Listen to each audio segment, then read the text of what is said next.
Hello everyone, I am Zacharias Capuno from Section ECO.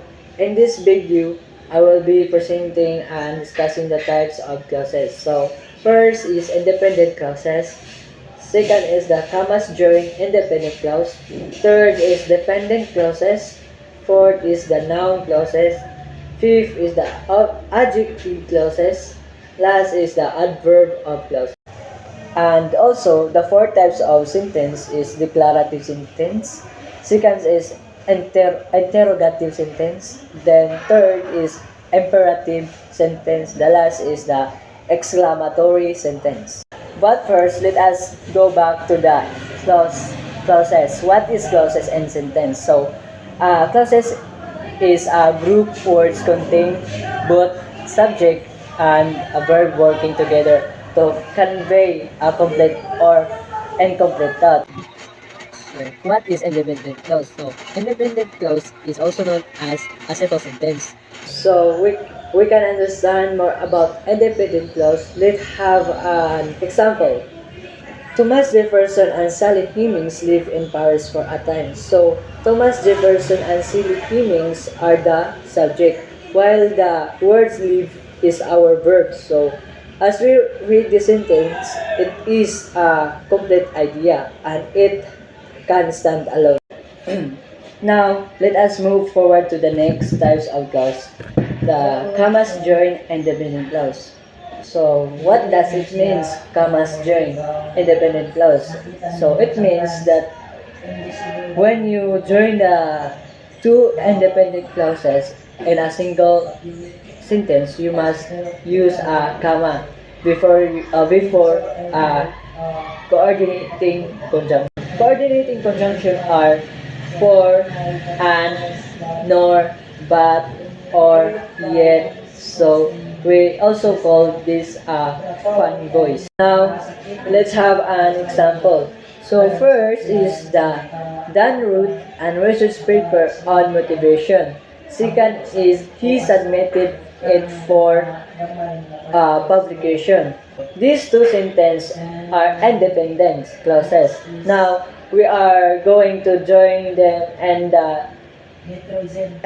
one sentence by using comma and coordinating conjunction. So, Dan wrote a research paper on motivation and he submitted for publication. Okay, let's move to the next clause, the dependent clause. So, independent clause is a group of words that contain subject and verb but does not express a complete idea. So, it cannot stand alone. So, independent clause use the connecting words like because, if, so, which, that.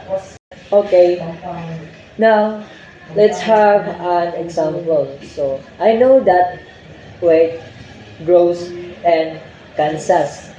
So in this sentence, it has subject the I and a verb is the grows, but this sentence does not express a complete idea, and also the connecting words is that is also our basis to determine that this is a dependent clause. Next is the noun clause. Clauses are dependent clause. A noun clause can be subject, direct or indirect object of a preposition. Noun clauses can be begun with WH question. So words what, which, when, who, whom, and question like how, if, that. Let's have an example. So his whereabouts are unknown. In this example, the subject is whereabout.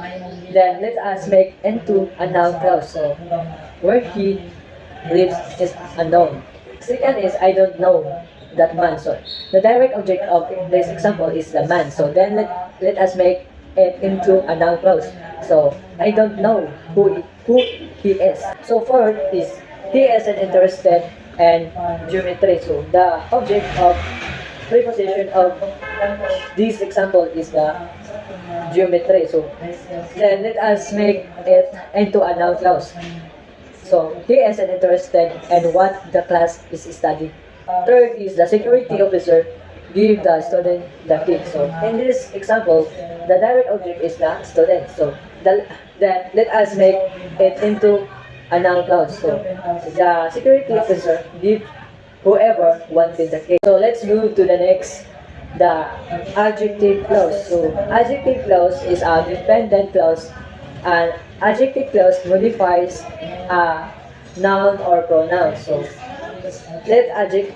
an adjective clause begins with who, from, which, that, who, when, where, why, and follows the words is modified. Let's move to our example. So first is the time when our planes arrive is 4 p.m. So remember, the objective clause begin with WH question. So our objective clause. So an adjective clause is where our planes arrives. Now, for adverb clause, it means an adverb modifying a verb, adjective or another adverb in the main clause. Now, adverb clause can answer of the following questions: where, when, where, how, to what degree, and under what condition. Now, let's have an example of adverb clause answering the question. So, first is Cinderella lost her shoes after the clock struck 12. So, when did she lose her shoes after the clock struck 12?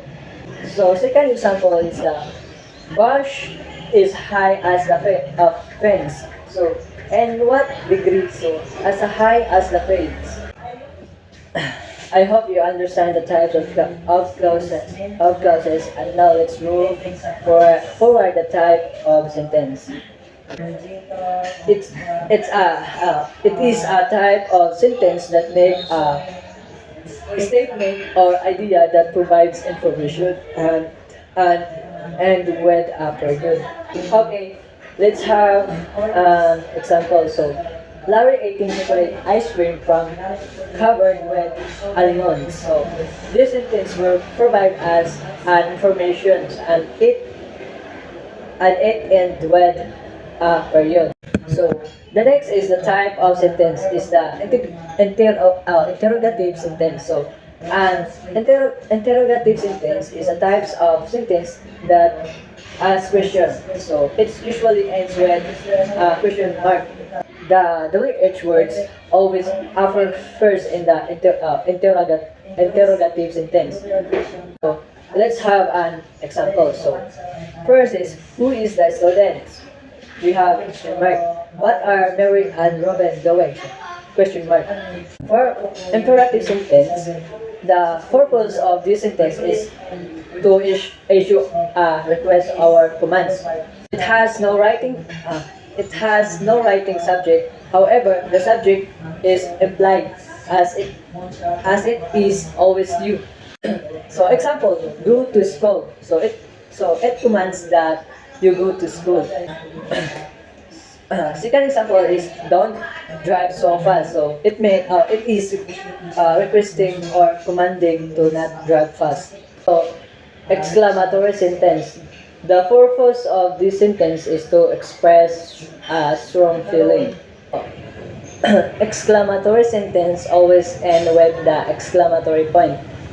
So let's have an example. So first is, what a beautiful sunset. So we have exclamatory point.